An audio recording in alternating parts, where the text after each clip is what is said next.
เหตุผลนักเรียนปาละการเรียนนี่มี2อันเหตุผลนึงก็แม่นย้อนเศรษฐกิจปัญหานึงที่ข้าพเจ้าอยากขอเสนอต่อกับคงเขตวัฒนธรรมสังคมเนาะคือบรรดาทานได้รายงานแหละเวียกงานการศึกษาอยู่นครหลวงเวียงจันทน์ของพวกข้าพเจ้าเนาะโดยเฉพาะอัตราปาละการเรียนของนักเรียนอยู่ในชั้นม.ปลายนี่นับมื้อนับเพิ่มขึ้นเนาะคือบรรดาทานรายงานเมื่อกี้นี้เนาะเพิ่มจาก7เป็น8อันนี้เฉพาะนครหลวงเวียงจันทน์ได้เนาะปัญหาแขวงอื่นบางเทื่อก็สิมีผลกระทบคือกันเนาะให้แห้งไปกว่าหั่นครูอาสาที่พวกเฮาแก้ไขโดยเฉพาะอยู่ในอันน่ะดำรัดเลขที่009เนาะเงินเดือนล้าน6ต่อเดือนหั่นน่ะมาฮอดปัจจุบันนี้ลาออกแล้วเด้เนาะเหตุผลย้อนค่ามันบ่สมดุลกับค่าครองชีพที่เขาเจ้าได้รับเนาะเพราะฉะนั้นต้องได้ออกไปซอกที่บอนที่ได้รับเงินเดือนหลายเนาะเพราะฉะนั้นจะเฮ็ดให้พวกเฮานี่ขาดครูสอนในต่อหน้าอยู่นครหลวงเวียงจันทน์อันนี้คือปัญหาว่าพวกเฮาสิแก้แนวใดเนาะตะกี้ว่าโอ้ครูได้รับเงินเดือนน้อยบ่ได้รับเงินเดือนมาฮอดปัจจุบันนี้รัฐบาลหรือว่าพวกเฮาเพิ่มให้เป็นอันเงินเดือนพื้นฐานแล้วก็ยังบ่สามารถอยู่ได้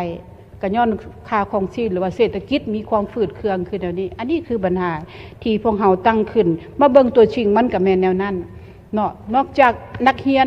ปาละการเรียนแล้วเหตุผลบัดนี้เหตุผลนักเรียนปาละการเรียนนี่มี2อันเหตุผลนึงก็แม่นย้อนเศรษฐกิจเนาะของผู้ปกครองนักเรียนเองหรือว่าของครอบครัวบ่สามารถส่งเสียให้เรียนต่อได้และอีกปัญหานึงก็แม่นย้อนกระโตนักเรียนเองบรรดาทานเนาะกระโตนักเรียนเองบัดอยู่บ่อนใดบ่ตั้งบ่ไปโรงเรียน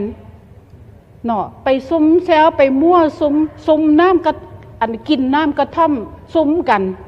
บรรดาทานอันนี้มันอันปัญหาอยู่นครหลวงเวียงจันทน์และก็การขายน้ำกระท่อมนี่บ่แม่นว่าขายแบบนั้นขายอย่างเปิดเผยนักเรียนซื้อกินได้สบายเนาะนักเรียนอยู่นครหลวงเวียงจันทน์กินคอลลาเจน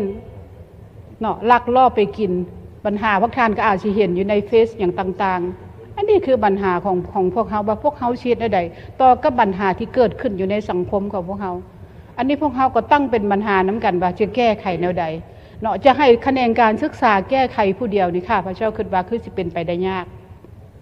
เนาะนอกจากนั้นก็มีสถาบันครอบครัวสังคมมีสิ่งต่างๆต้องช่วยกันมันจะค่อยสิล่อนเนาะคันสั้นและแม่นปล่อยแบบนี้ก็สิบ่ล่อนแท้ใดเนาะถือว่าการอัตราปาละนี่ยังสูงบ่เว้าเรื่องเงินเรียนอันน่ะเรียนวิชาชีพเรียนมหาวิทยาลัยแห่งไกลและบรรดาทานขนาดเรียนสามัญศึกษายังไปบ่รอดปานนี้ล่ะเนาะอันนี้คือปัญหาที่พวกเราตั้งขึ้นมีข่าวดีจะมาบอกสำหรับใครสนใจเช่าพื้นที่ขายเครื่องทุกประเภทและเช่าพื้นที่ป้ายโฆษณาอยู่ตลาดลาวสนใจสอบถามที่เบอร์02058389209สถานที่ตั้งอยู่บ้านสุพังเมืองไซธานีนครหลวงเวียงจันทน์